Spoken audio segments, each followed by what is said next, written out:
Okay, so you should see a slide up in front of you now that says discussion topics, and this is really an outline of what we're going to review today.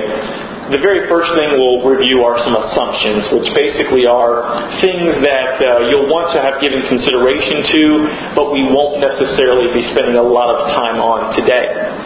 The next thing is really, what is your objective? And the reason we're going to start with that, because really the response to what is your objective, and the context here is what is your objective of having an internship program, or really hosting an intern, drives really everything about how you plan and execute the experience.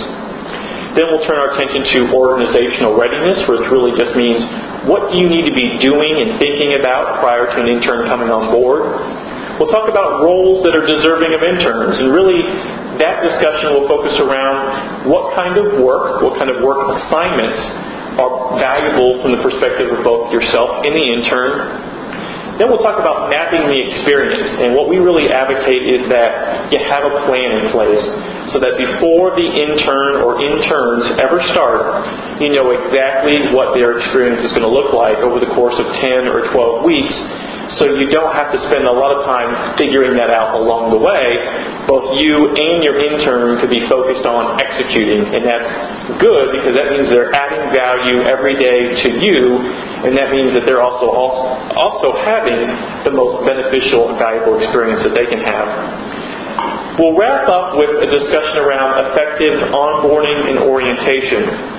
As we promoted today's webinar, we talked about really the pre-work involved with bringing an intern on board and what an effective week 1 and possibly into week 2 would look like. So we're going to have a follow-up session that's going to really talk about the majority of the experience. So once the intern is there with you from weeks 2 or 3 through the end of the experience, what should you be thinking about and doing?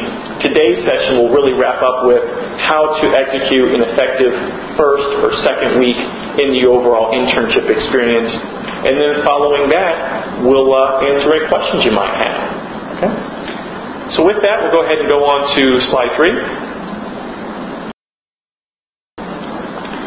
Our assumptions.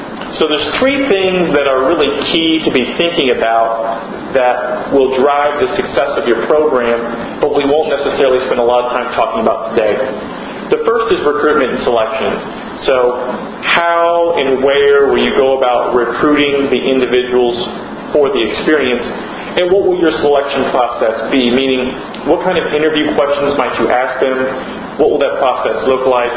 How do you ensure it's consistent, etc.? We're not going to really talk about that a lot today.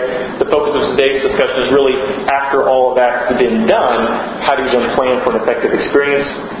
The other thing we won't talk a lot about today is compensation and benefits. So really the question of, do you pay or do you not? If you pay, what should you pay?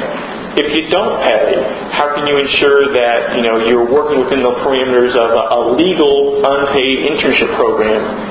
Are there other benefits that you want to offer to your intern, not necessarily in the form of traditional employee benefits, health care packages, etc., but more, depending on what your business is, can you invite your intern to an event? Can you offer them tickets to an experience? Can you offer them free or reduced products or services, depending again on what you have to offer? Can you incent them with other things? All of those questions really, and the answers to them and what to be thinking about, not necessarily the focus of today. And then organizational commitment. Does the organization you're a part of today want to even have an intern? Is it committed to doing so? What does that commitment look like, etc.? These are things that I would call foundational that really precede everything about what we're going to focus today. The assumption is that you know how you want to recruit and select. You know what your compensation and benefit strategy is going to be, and your organizational commitment is in place, and that's why you really want to better understand how to really prepare for an intern and how to really execute an effective internship experience. Now, with all that said, because we have a small group today, if you have questions about these 3 things, let's talk about those at the end of the discussion. Just know that they won't necessarily be the focus of the plain presentation, but certainly happy to answer those questions for you. All right, so what is your objective? And this is a really important thing to ask yourself, because guess what? Hosting an intern takes work. And if you're not clear on what you're trying to get out of it, it really, begs the question, should you pause for a moment and get some clarity around that? And then depending on the answer, it will drive everything about what you do. Because if you look at the quote there at the bottom of the slide, begin with the end in mind. Our good friend Stephen Covey offered that to us when he talked about putting first things first and all the 7 habits of highly effective people. Begin with the end in mind is one of them. And beginning with the end in mind is so critically important when we talk about an internship experience. It really speaks to what you want to get out of it. So here are a couple of things that might be what you want to get out of it. Is your internship program a means for test running future hires? Is it a way of getting exposure to people that maybe you would hire full-time given the demands of your business and opportunities for growth? Is the objective of your internship program to complete short-term tasks and projects? Bottom line, is it about getting work done today and helping advance your business? Is it about the opportunity to contribute to a young person's career exploration?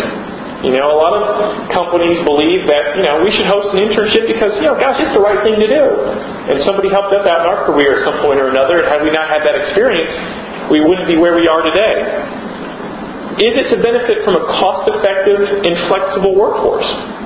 These days, every organization I talk to, big, small, private, public, non-profit, what have you, it's about figuring out how to be as efficient with the resources it has as possible. And as organizations look at the work that they need to do and the capacity that they have within their current workforce today, they have to ask themselves, what's the most cost-effective mechanism to get the work done? And if flexibility is important, how do we get that? Interns are certainly flexible, and they're also cost-effective. Even if you choose to pay, which we highly advocate, you don't have to pay them the same amount as you would a full-time employee. Nor do you have to pay them the same as you might a temporary employee or a contract employee. So they become a very cost-effective and flexible alternative. Do you want to tap into a source of innovation and process improvement? The beauty of an intern is that they have virgin eyes.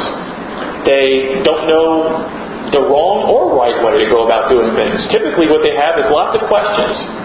And a lot of times through their questions, they can help you find better, more cost-effective ways of doing things.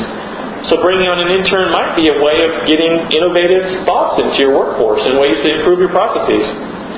The list goes on. If you're not sure of your objective, give it some thought. The point really being here that any one of these things or a combination could be your objective. But if you don't know why you're doing this, whether it's on the slide or it's in your head, it's worth asking yourself, what are we trying to achieve? Because really what you're trying to achieve drives everything else. It drives the people you select. It drives what you have them work on. It could drive the duration of the assignment. It could drive so many things. And we just want you to be clear on that at the onset so that you can make sure you get everything out of it that you're looking for. And if you do that, it's almost guaranteed that the intern will get everything out of it they're looking for.